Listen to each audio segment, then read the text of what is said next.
On today's episode, Cam Johnson is a member of the Denver Nuggets in place of Michael Porter Jr. We're going to discuss what the fit is going to be like with Cam Johnson and why we think he is the perfect fit for a title contender in the Denver Nuggets. We'll be right back here on Locked On Nuggets.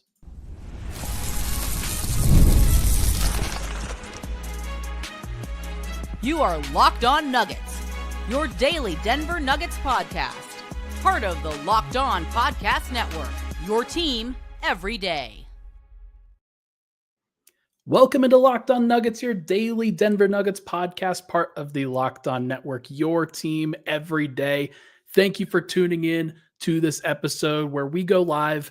Even during the offseason, we're going live very consistently during these weeks. Very excited to bring you some awesome content, whether it's about Summer League, whether it's about this next season for this Nuggets team. Got a lot of exciting things to be discussing now. And we're going to be focusing on Cam Johnson in this particular episode. I'm very excited to be here with my guy Swipa, who is over at Player's Choice, the Swipa Cam YouTube channel, and many more places for your viewing pleasure. I'm Ryan Blackburn, host of the Pickaxe and Roll podcast over at Mile High Sports. Today's podcast is brought to you by FanDuel. Right now, new customers can get $150 in bonus bets when your first $5 bet wins. My guy, Swipa, how you doing, man? Doing well.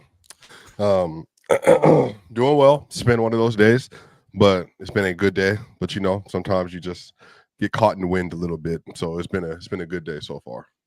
Well, we can talk about some basketball, kind of take the mind off of some potential mishaps that happened. We're talking a bit before offline about what one of the reasons for the delays. It never works out the way that you want to, sir. Just sometimes it'd be like that. But we're gonna have some fun. We're gonna talk about Cam Johnson, and I'm very excited to be able to do so. Kind of in prepping for this show, we wanted to do a little bit of a deep dive, talk about his skill set, talk about his fit, things like that. And I went back and I looked at all of his assists over the course of these last, like the few weeks before kind of the end of his season. Yeah. And I was so impressed with his ability to read the floor with so little aggressive talent around him. He did a lot of great things, even finding guys like Nick Claxton and Day'Ron Sharpe under the rim for post-ups. He did a lot of great things driving the lane, kicking out to shooters.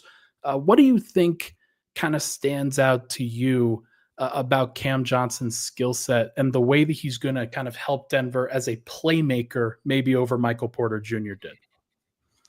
Yeah, I think I want to set a little bit of a premise here that I'm going to talk about some of the play type stuff between the two of Cam Johnson and Michael Porter Jr. I want to lay a little bit of a foundation because I think that's actually really important for establishing the differences between the two players, because there are people that I respect, you know, namely Nick Wright, Chris Broussard, Kevin Wild, you know, on First Things First, when they were talking about, you know, the move from Johnson to Porter, why in their mind, you know, Cam is could be a worse version of Michael Porter Jr., have less effectiveness, but it's really about the money that was opened up.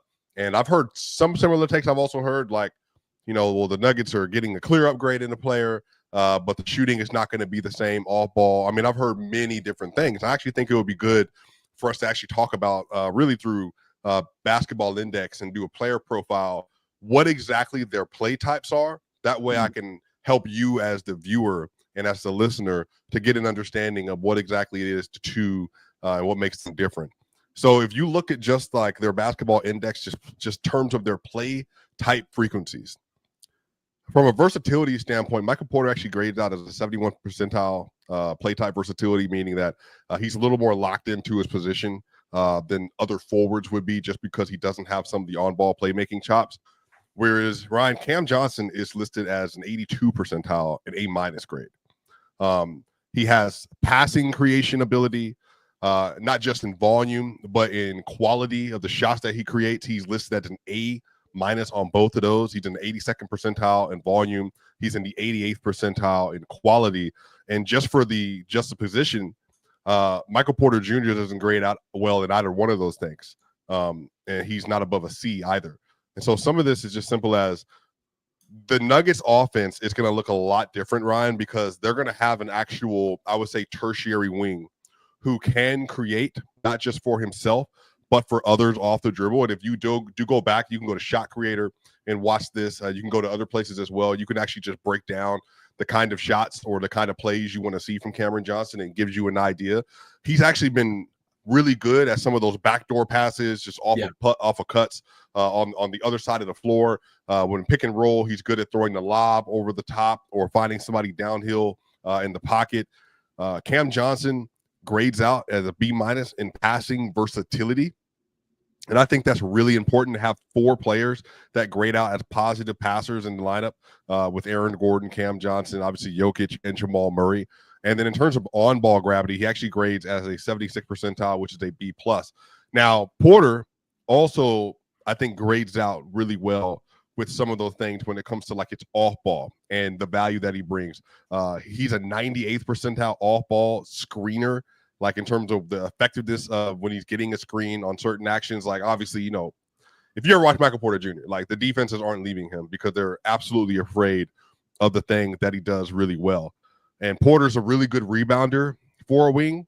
So he actually has a lot of stuff that he does really well. But I also, one of the last things I'll mention here, from a playmaking talent standpoint, y'all, Cam Johnson is far and away a better playmaker. And he grades out as such. And I actually think the things that he's going to be able to add to this team, it's going to be vastly different. Porter, per 75, it's at 5.36 assists per 75. That is 26th percentile, Ryan. That's an F grade. Whereas Cam Johnson is currently ranked at about 10.02 assists per 75, and that puts him in the 67 percentile, and that also ranks him out as a B. So I think the biggest difference is Cam is a significant upgrade, and I can't stress this enough, a significant upgrade as an on-ball player relative to Michael Porter Jr., but it's a downgrade on some of the off-ball screening stuff, but it's slightly, because he still commands so much gravity as a screen setter or somebody who is working off of a down screen or a flare. And I'll keep going from there, and we can get into some of the defensive stuff as well, Brian. But I want to be able to just maybe, from a number standpoint, just kind of tell the story that, like, we're actually getting very different players at this point in time in their career. 100%. And, like, they are mostly described as kind of funhouse versions of each other. Like that's what the surface level take has been across the NBA, is that, okay, you've got a tall, small forward shooter that you are getting, and you're trading out a small forward kind of tall shooter. And that's what the expectation kind of is. They have slightly different skill sets, but it's not really that. I think it's a lot more nuanced than that. And for a team like Denver, that is so much more, like, one of the things that they've had to do over the course of these last few years is kind of keep some of the playbook locked down that they haven't been able to go to on a consistent basis. Because let's face it, Michael Porter, whether it was for mobility purposes, like ball handling purposes, court reading purposes, whatever the case may be, they weren't able to use him as a dribble handoff creator. They weren't able to use him as a pick and roll initiator, things like that. And so when you add in a guy like Cam Johnson who can do those things, the hope is that it not only does it free up Jokic, it kind of frees up Murray as well in a lot of those ways. Aaron Gordon in a lot of those ways, where now you start to be able to use those guys in off-ball actions where they're able to really take advantage of somebody else who can see the floor, who can see over the top of the defense at 6'8", and make some of those important reads. So I really do agree with you. I really think it's going to be a big deal. One thing that I did notice in some of his play type data was that he turns over the ball a lot as a DHO guy, but like, I think a lot of that is more to do, not necessarily with his inability to like hold on to the basketball, but just the amount of attention that he's getting for a team like Brooklyn, especially when they trade away Dennis Schroeder, when they trade away Dorian Finney-Smith. They don't have as many initiators, guys like Keon Johnson, Zaire Williams, Daron Sharp next to him, who are receivers. They are players who are kind of feeding off of that playmaking. So he was doing a lot. And so I wonder if the playmaking kind of recedes a little bit from a numbers perspective in Denver, but it's just smarter. It's just like within the flow of the offense a little bit more, and it makes more sense. Yeah, and I also, Brian, we can get to this on the other side as well. But I think it's really important for everybody. You can go look all this stuff up yourself. I think, again, that would be really helpful just in terms of getting your own information about what exactly makes these two players so different. I think that is just really useful, especially for a lot of you all that are just trying to do some basic learning on some of these things. But even just from a playmaking standpoint, and then we'll get to the defense on the other side, Ryan. I need people to realize that the Nuggets offense is going to adjust and is going to change because of Cam Johnson's role within the offense. And there are going to be a lot of things that they'll be able to unlock with their team just because they have a different kind of archetype that's sitting at that wing position. And this last thing I want y'all to kind of take away from this, if you look at just potential assists per 100 passes thrown, Cam Johnson is at 19.83, which is an 82nd percentile and an A-. Wow. That is huge. That's like a shooting guard or a point guard right there. Exactly. And one of the reasons this is big is because, as everybody knows, and this to me, Ryan, is going to get into the end of game stuff. When we start talking about closing lineups as opposed to Michael Porter Jr., why he had to be taken off the floor, because the defense knew that he was not a player that was going to be able to initiate the offense. He was going to be a virtue. He's only going to be able to be a play finisher. And so to have a player that's creating that much gravity with potential assists and throwing that many passes, and potential assists, y'all, is passes that went directly towards shot creation. So to be getting a player that can create at that high of a level, as opposed to Michael Porter Jr., who is currently an F percentile, potential assist player. Again, right. Just different kinds of players, which unlocks different kinds of offense. It's going to be very interesting to see. Tell you what, let's take a break. We'll talk about the defense on the other side, some of the other ceiling stuff on the other side, about Cam Johnson and his ultimate role with the Nuggets. We'll be right back here on Locked On Nuggets. All right. Let's be honest, folks. Meal planning, grocery shopping, it can be overwhelming between busy schedules, picky eaters, and trying to eat healthy. It's a lot. That's why I love Hungryroot. They take the stress out of planning by filling your cart for you with personalized groceries and meal options based on what you like and need.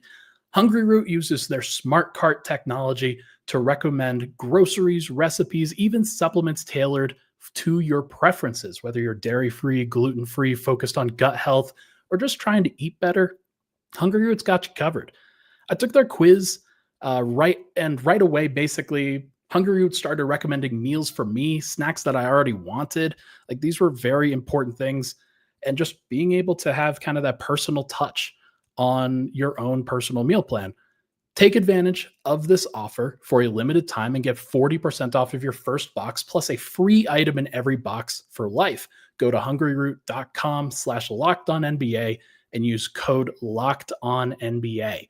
That's hungryroot.com/LockedOnNBA, code LockedOnNBA to get 40% off your first box and a free item of your choice for life.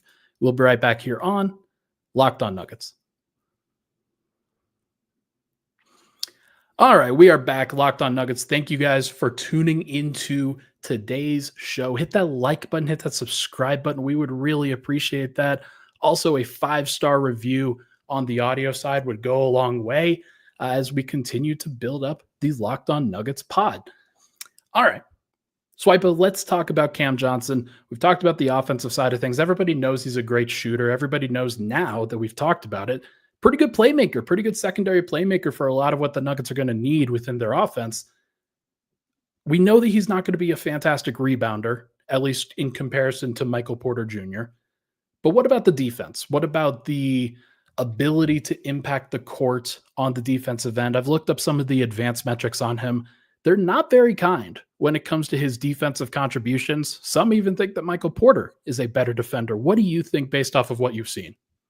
Yeah, I think that is so dependent on the team and the scheme and the situation. Because if you go back to his Phoenix years, he was considered one of the best defensive wings in the NBA. That's why he was such a highly touted prospect for the Brooklyn Nets when they traded Kevin Durant for Cam Johnson, especially at the contract that Cam was on. Because, we are very familiar. We remember those Cam Johnson, Mikal Bridges teams, Ryan, when the Nuggets just had no way to beat that team because they just could not get around all of the on-ball defenders. Jamal Murray could beat him. That was the only guy though. Once Jamal Murray was out, it was tough, and Denver struggled to keep up with those guys. Right. Yeah, and then I was actually watching some of Cam Johnson's Phoenix stuff.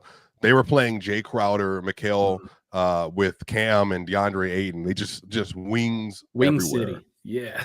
And so one of the things that I want people to recognize, again, this is from Basketball Index. Michael Porter, I don't know if people know this, on Basketball Index's site. Ryan, did you know that he was listed as a 5th percentile isolation defender? I didn't know that. I don't have the subscription to B-Ball Index, but I know that like a lot of their stuff is very prominent, though, especially in kind of the current market around the NBA. So they do good work, and so it doesn't surprise me based off of what we've seen from him defensively in ISO. Now you can measure that down to wings, but this is league wide. Michael Porter Jr. was listed as a 5th percentile isolation defender, which obviously is an F. Yeah. If you look at Cam Johnson is listed as a 75th percentile isolation defender, which is a B+. Man. So when I tell you there is a stark difference, not just in their ability, but now in the Denver Nuggets scheme ability to be reliant on Cam Johnson to be the primary, secondary, or recovery defender. That is what he does at a very high level. Cam Johnson's also listed as a B grade on off-ball chasing. So there's just a lot of things that he's going to be able to do just to continue to keep up with players as they're on the move on the screen in the way that Michael doesn't. Michael is listed again as an F in pickpocket rating, F in steals, F in passing lane defense, F in deflections, F in three-point contest. What was he good at defensively? So they have him at the ball screen navigation as a B-, 61st percentile, just because of his length and his ability to like kind of get around screens and all that. Because Michael famously remember the Rui Hachimura series in 2023. He blocked him a couple times from behind because he just has so much length with his arms. That's true. And all that. You know what I mean? So he does have the ability, that loose ball recovery weight, as we saw in the Clippers series, which ended up obviously hurting his shoulder. He listed as an A- in that because he will get on the ground and try to fight for loose balls.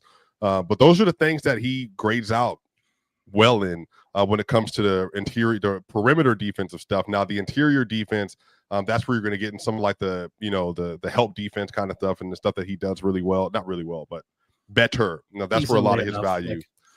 That's where a lot of his value came from overall as a defender. From a versatility standpoint, right? I mean, Cam he just has so much more that he brings to the table. And then even if you look at rim deterrence for Cam Johnson, right now, like if you look at rim defensive field goal percentage versus expected, he's a C+. Teams are shooting, or players are shooting 1.5% worse with him as a rim protector. So like, that's still good. I mean, that's even better than Jokic in the regular season, to be fair. I just want to put that out there. That's like, that is not a high bar to clear. Let me right. You know what I mean? So adding Christian Brown now, adding Cameron Johnson, adding Aaron Gordon.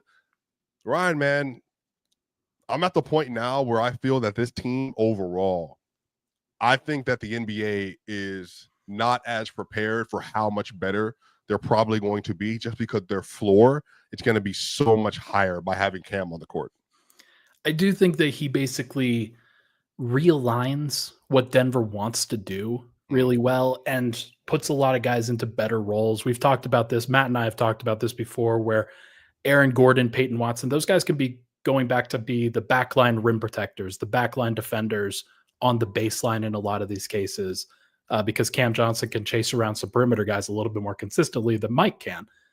You've got like in an OKC series, for example, he'll be the guy that guards Jalen Williams a lot of the time, while Aaron Gordon guards Chet Holmgren. And that to me makes a lot more sense from Denver's perspective if you want to have somebody who can rim protect a little bit, who can be a deterrent. So I like a lot of the different combinations that they can get to. Let me ask you this. Is Denver ceiling higher or lower with Cam Johnson on their team versus Michael Porter? Because I think a lot of people think of Michael Porter, especially if he decides, like if he averages 22 points a game in Brooklyn, I think a lot of people are going to see that as, oh, Denver was kind of holding him back a little. He's still very talented. He's still very like a volume scorer type who was just playing a role in Denver. So what do you think? Is their ceiling going to be higher or lower? Oh, I think it's going to be higher. And one of the reasons why is I think people, if you haven't got a chance to check out Cam Johnson's stuff, and one of the reasons why, Ryan, when this is so funny to me, kind of revisionist history, because I've heard some Thunder people say, well, he's not going to make that big of a difference, say in the Thunder series than like what Mike did, even though Mike was hurt. Well, Ryan Mike averaged 7 points a game and shot nothing from the field. And again, most of that's injuries, and a lot of that's because he couldn't create space for himself. Of course. But Cam Johnson was considered the prize of the NBA trade deadline for the last 2 years. Right? You tell me if I'm lying. You don't find 6'8" wings with that kind of skill set that are able to come and plug and play at $21 million a year at 28 years old. Ryan, this last year in a net situation in which they shut him down early because he was playing too well, he averaged 18.8 points a game. That's a career high. He shot 7.2 threes per game at 39%. That's a career high in 3-point attempts per game. He averaged 3.9 free throws per game on 89.3%. Both of those are also career highs. He averaged 3.4 assists per game. That's also a career high. So in a career high series and season in which he was in a much worse situation than Michael Porter Jr., he was rivaling Michael Porter in efficiency, and really after January when his numbers started to slip. February and earlier, he was playing even better, and his efficiency was in the absolute heavens with what he was dealing with on a game-by-game basis for the Brooklyn Nets. I'm telling you, man, like the ceiling is higher because now they have more versatility on both ends of the basketball than they've had at any other point in time in the Jokic-Jamal Murray era. David Adelman's going to have to use it well. The Nuggets and Jokic and Murray are going to have to use it well. We've had some folks commenting on the Jonas Valanciunas situation in the comments. I do think that like one of the things you'll see is that Cam Johnson can stagger with the second unit. He will be able to deliver the ball to Jonas Valanciunas in the post. Like when Jonas has a good seal, there's a lot of things that he'll be able to do on that front. So it just is going to make more sense. It's going to be more functional. Denver's going to be a little bit more versatile. And then basketball IQ, something that David Adelman mentioned earlier as well when they were at Summer League. So I'm very excited for it, man. It's going to be a big deal. I'm looking forward to it. Any final thoughts on Cam before we pivot to Summer League? Yeah, I mean, I have a lot, honestly. I just think that I think the season that people are I think this is going to be a different kind of team than anyone's ever seen in the Nuggets era. And I think that's really important. The Nuggets are going to have 4 people they trust with the ball in their hand in the starting lineup. And I think Christian, if he develops, can be the 5th one. But I think Cam is just going to be he's going to be so much different than what Nuggets fans are used to. And watching Michael Porter Jr. being a complete off-ball threat, I think Cam is also going to make Jamal Murray better because I think Jamal's going to be able to work off ball in ways that he hasn't traditionally been able to do so as well. And I think the clothing lineup stuff is going to be different too. We watched Cam Johnson over the last couple of years in the playoffs, 38 games in the playoffs. He played really well. With Michael Porter Jr. not be able to finish games in the playoff because he just doesn't have the ability to do so. So I think Cam is just he's going to revolutionize the team. It's going to be awesome. I'm looking forward to it. Let's take another break. When we come back, we're going to talk about Summer League really briefly, do a little bit of a check-in with those guys and what they have done so far. We'll be right back here on Locked On Nuggets. All right. Summer sports are in full swing, and whether you're all about baseball under the lights, golf on the green, or high-stakes soccer action, FanDuel is the best way to make every game even more exciting. You're already following the action. Why not make it a little bit more thrilling? With FanDuel, you can get in on the game while your friends are getting sunburned on the beach. It's easy to use, fast to pay out, makes even regular season games feel like they're must-watch events, or even doing some Summer League betting. So if you're interested in getting on the action there, you could find some props, some lines, a lot of things on the Summer League front. If you're new to FanDuel, new customers can bet just $5, get $150 in bonus bets for your first bet wins. Open the FanDuel app today and visit FanDuel.com to get started. We'll be right back here on Locked On Nuggets. All right, final segment. Thank you for tuning into the show, folks. Let's talk about Summer League real quick. The Nuggets are 0-2. They lost on a buzzer beater the last time we spoke, Cam. And they basically didn't look that great against Minnesota. I'll say that. That was pretty evident based on the talent that Minnesota was bringing, but also kind of the lack of roster talent, summer talent that Denver actually has on their team. I continue to think Denver looks a little bit overwhelmed when they're out there. We'll see if they could bounce back over the final 3 games of summer. But what have you seen so far from the team? What are you excited about, disappointed about? What are you hoping to see next? Yeah, I mean, the Nuggets have not yet. I thought about this. I was obviously not the greatest thought. I was thinking about the post-Jokic era a little bit. The Nuggets haven't had, Dylan Harper's in the league now, right? And so I'm watching Dylan. I'm like, the Nuggets, for all the things they have, they've never had one of these like crazy, super elite guards that's like an all NBA level guard. Never. Like David Thompson was probably the last time we really had one of those. You know what I mean? Like one of those players that was just jaw-droppingly athletic and then also just putting so much pressure on the defense offensively. And I think I noticed that in Summer League. I'm watching other teams field certain kinds of players that I think are young and upcoming and developing, and you can just kind of see like, man, there's a real route for them. The Nuggets Summer League team, it's like a bunch of play finishers. They just don't have any. Deron Holmes for me, it's like obviously he's the diamond of the ball, when it comes to the Nuggets Summer League team. But Deron is again, play finisher, and he's also surrounded by other players that are trying to earn contracts. And I think Hunter Tyson, who's been shot chucking a little bit, he's 5 of 14 this last game on Saturday versus the Wolves. He can't really create offense for himself around this kind of team just because I think he has to be a pick and pop shooter or a roller, and he's also still coming back from his Achilles. So overall, like I just haven't been super impressed. I think Reese Beekman, Spencer Jones, I think they're trying to do their best to kind of operate within that role for this team and step up and do things that aren't necessarily within their skill set to do right now. But I do think Spencer had a really good game. Again, I'm noticing that Hunter feels like he's kind of either gotten a green light or he's trying to fight for his NBA career, and he's just kind of putting them up right now. And also, they don't have anybody else creating offense. Are you surprised Jalen Pickett is not out here? No, I'm not surprised because I think he proved basically he was the 9th, 10th, 11th man at times for Denver during this last year. And I think like based off of the playmaking stuff, based off of what he did, I actually kind of heard behind the scenes that they gave him the opportunity. They talked to him about what it would mean if he was back there, and I think he basically said didn't go well the last time, so I don't necessarily feel good about going out there this time. So I'm not necessarily. I don't blame him for that in any way, shape, or form. I think he's proven enough at this point that he's a good roster point guard for Denver to have, at least my opinion. But Hunter has not handled it well. I'm not surprised that he hasn't handled it well based off of the way that this team has been built. If Jalen was out there, Hunter would look better. I think that's pretty evident. Reese Beekman is he's 8 assists per game in Summer League. I think the last time I checked that was 2nd in the NBA or in like NBA Summer League. So it's not like they aren't getting any assist opportunities, but it doesn't feel like they're getting a lot of advantage creation from their guards. And I think that's kind of what you're talking about with Dylan Harper and some of those guys.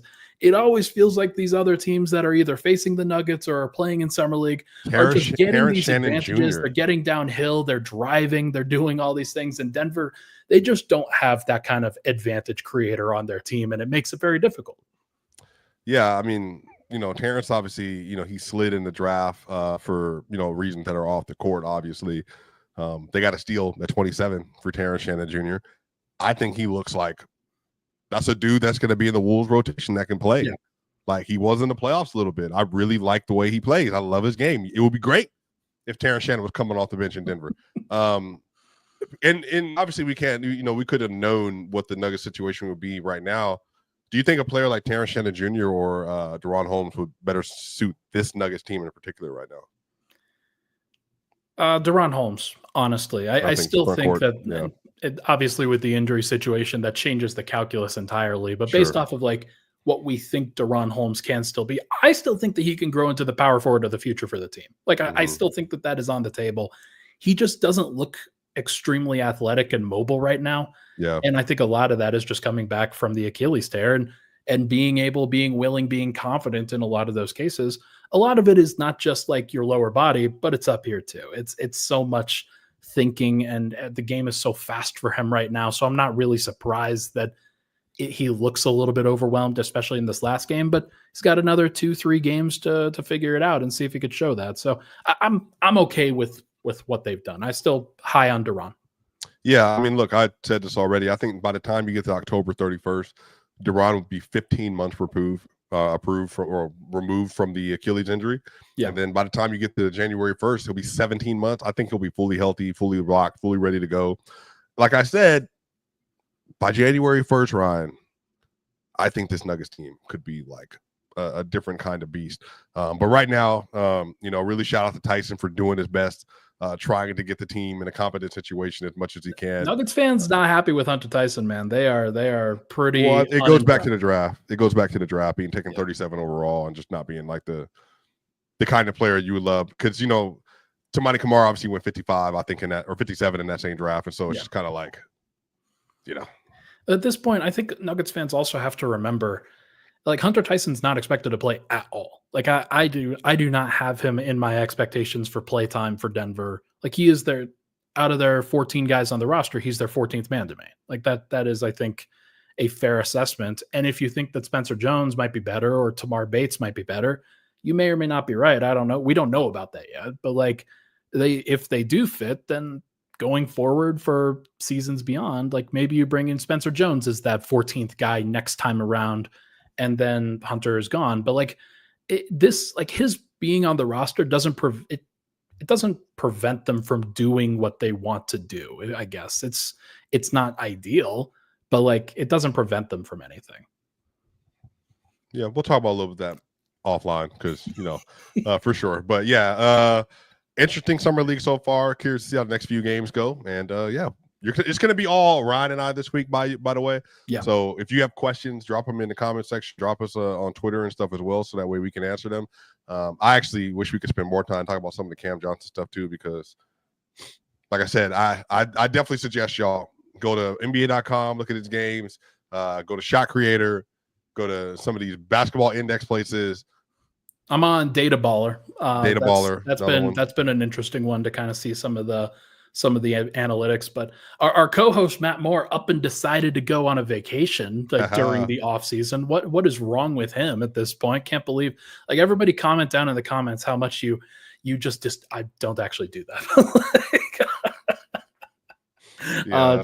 We love Matt, and excited for him to get back, but also excited for him to spend some time with the fam. I'll be taking a vacation next weekend, so things are very exciting. But any final thoughts? Like, we didn't really get to like Tamar Bates or any of the other non-roster guys.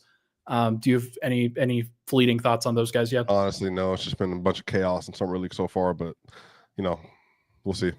Okay, well, everybody, that is going to do it for this episode of Locked On Nuggets. Thank you so much for tuning into the show. Thanks for being patient with us this week. We are going to Swipe is probably going to go live on Tuesday. We'll probably go live together on Thursday, and then I will go solo on Friday, just so that you guys know what the schedule is most likely to be.